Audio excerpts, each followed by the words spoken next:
Chief minister हैं अशोक चौहान, इनको बनवाने में तो आपका हाथ था, क्योंकि आपको लगा कि ये अच्छे हैं, यंग हैं, इनको आगे लें।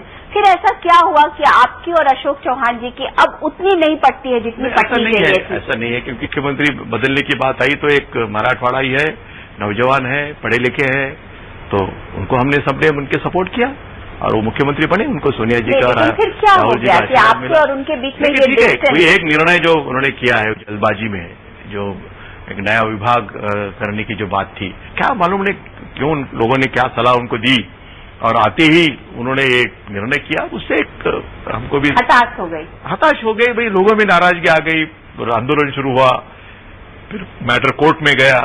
तो अगर ये बात अगर वो टालते अच्छा होता, लेकिन अगर वो बात अगर छोड़ दिए तो बाकी तो कोई हमारा कोई, लेकिन नाराजगी तो होगी इस पर आपकी। ऐसा कि जब इतनी बड़ी घटना होती है और जिसमें विश्वास में नहीं लिया जाता और जब ये बात होती है तो उसका दुख तो होता है। ये सारी बातें मैंने हाईकमांड के कान पे भी हमने डाली थी और वो भी उतने उस बात से खुश नहीं है।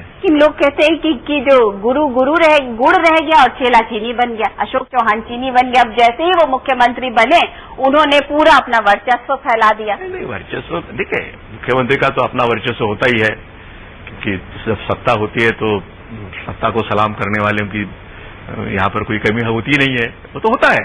जब मैं सत्ता में था तो भी मैंने अनुभव किया है, जब मैं सत्ता से दूर हो गया तब भी मेरा अनुभव है। सबसे ज्यादा तजुर्बा तो मेरा है, मैं तो 2 बार सत्ता में रहा, 2 बार सत्ता के बाहर हो गया, मैंने वही लोग देखे हैं, तो ये तो होता है, कोई नई बात नहीं है। ऐसे बहुत एक ऐसा वर्ग होता है कि जो हमेशा कुर्सी के साथ होता है, कोई व्यक्ति के साथ नहीं होता। आपसे बात करके अभी ऐसा लग रहा है कि जैसे कि जितने भी सारे सलाम करने वाले आपकी कुर्सी को थे वो सब लगता अशोक चौहान की तरफ चले गए। थोड़ा दुख है आपको? नहीं, बिल्कुल दुख नहीं है। राजनीति में ये कोई चीज परमानेंट तो होती नहीं है।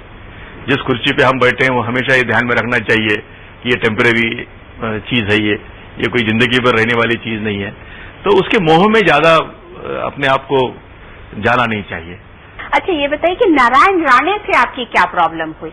एक टाइम तो ये था कि नारायण राणे को आप ही लेके आए थे, उनके साथ एक पूरा का पूरा एक वोट बैंक कांग्रेस के साथ जुड़ता है।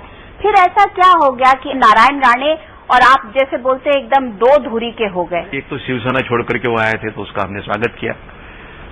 वो कोंकण से हैं, मुंबई में कोंकण में उनका फायदा होगा, संगठन को ताकत मिलेगी, इस भरोसे से हमने उनको रेवेन्यू डिपार्टमेंट हमने दिया और उनका जो भी सम्मान रखना चाहिए, क्योंकि वो भी पूर्व मुख्यमंत्री थे शिवसेना के, तो वो जो भी उनको रिस्पेक्ट पार्टी की तरफ से देना चाहिए था वो देने की हमने कोशिश की।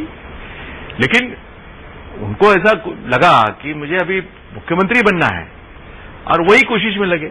लेकिन पहले दिन से वो कहते रहे कि हमको प्रॉमिस किया गया है, हमको ये कहा गया है कि हम आपको 6 महीने में मुख्यमंत्री बनाएंगे।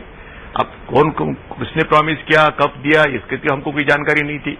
तो मुझे लगता है कि थोड़ी जल्दबाजी जो होती है, कांग्रेस में एक अपना तरीका होता है, कांग्रेस में एक अपनी परंपरा है और उस परंपरा में अपने आप को ठीक ढंग से पेश करना चाहिए। अगर उसमें कोई जल्दबाजी होती है तो उससे नुकसान होता है। और मुझे लगता है कि अगर वो हाईकमांड के ऊपर छोड़ते कि भाई ठीक है, मैं अभी पार्टी में आया हूं, मुझे काम दिया गया है, मैं पार्टी का काम करते रहूंगा और जब भी पार्टी को उचित लगे तो अवश्य उनका विचार अब कैसा है रिश्ता आपका? अच्छा है, कोई पर्सनल लेवल पे तो कुछ है ही नहीं। उनके पास भी उद्योग है, मेरे पास भी उद्योग है, तो दोनों अभी हम काम करते हैं। चुनाव में, महाराष्ट्र के चुनाव में आप क्या चाहेंगे कि आप किस तरीके का रोल करें? क्या आपको फिर से वापस मुख्यमंत्री बना के? नहीं, ऐसा नहीं। मैंने कोई मुख्यमंत्री बनने के लिए या केंद्र में मंत्री होने के लिए मैंने हमेशा यही कहा है। दिल तो महाराष्ट्र में लगा रहता है। अच्छा, जब हमने यहाँ इतने साल तक जब महाराष्ट्र में हम लोग काम करते आए, 1980 से मैं एमएलए बना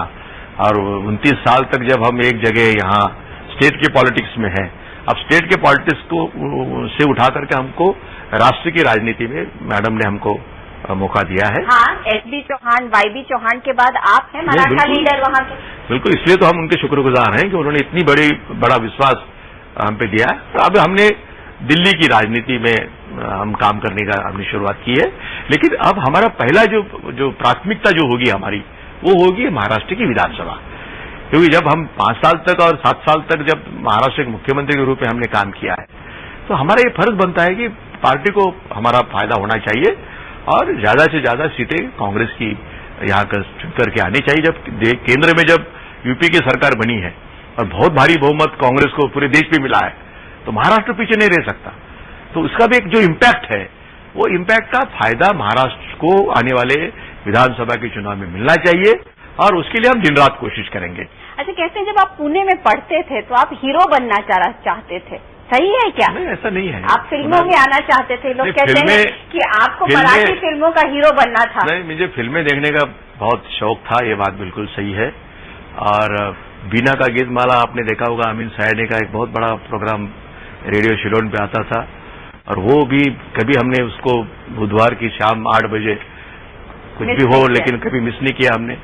तो ये तो शुरू से संगीत और मराठी, हिंदी शौक था, लेकिन कभी ये सोचा नहीं था कि हमको उस क्षेत्र में जाना है, और ये भी नहीं सोचा था कि कभी हमको राजनीति में आना है। शिंदे साहब तो कहते हैं कि वो हीरो बनना चाहते थे। उन्होंने काम भी किया था। उन्होंने कई ड्रामा में काम किया था। उनके कॉलेज के वक्त में कई उन्होंने मराठी ड्रामा में उन्होंने काम किया था, और उनका वो पर्सनैलिटी भी अच्छी रही, उस वक्त तो और अच्छी थी। जैसे बोलते हैं कि आपने अपनी कथार्सिस जो है उसके लिए आपने रितेश को हीरो बना दिया। नहीं, किसी ऐसा है कि रितेश आर्किटेक्ट है, और आर्किटेक्ट होने के बाद में भी वो कभी फिल्म इंडस्ट्री में फिल्म में जाएगा, इसका तो हमें कभी पता भी नहीं था।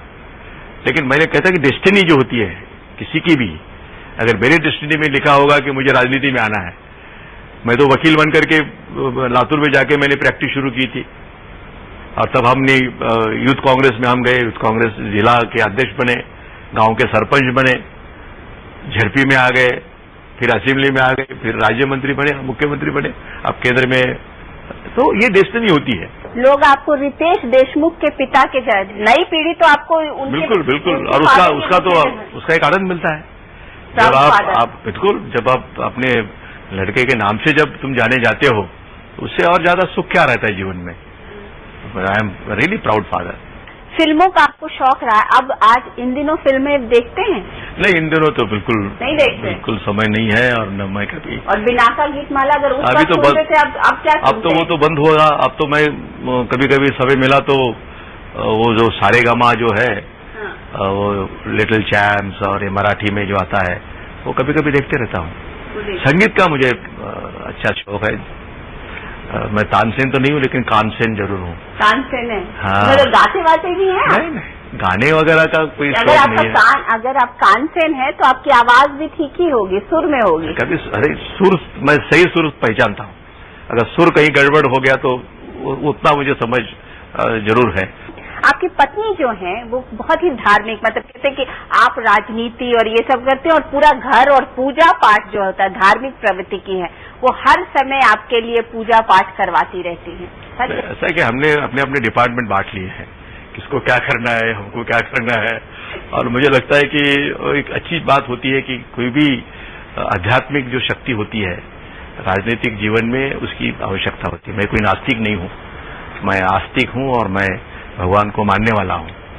और जब भी मुझे समय मिलता है तो मैं अवश्य कई मंदिरों में जाते रहता हूँ। लोग कभी कभी टीका टिप्पणी करते हैं, वो अपनी अपनी बात रखने की कोशिश करते हैं, लेकिन मुझे लगता है कि उससे एक समाधान मिलता है, और एक आध्यात्मिक शक्ति अगर तुम्हारे साथ रही तो जीवन में एक एक कदम आप आगे बढ़ते जाते हो, और कोई ऐसा काम नहीं होता तुम्हारे हाथ से कि जिससे कोई किसी की बदनामी हो या पार्टी की बदनामी हो। और मुझे उस बात में बड़ा खुशनसीब हूं कि कोई ऐसा काम, गलत काम अपने हाथ से नहीं हुआ जिससे पार्टी भी बदनाम हुई और मुख्यमंत्री भी बदनाम हुए।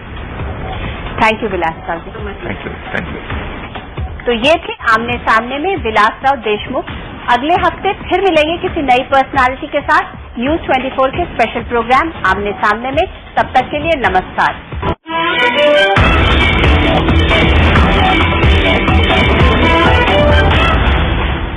To watch more, log on to www.news24online.com.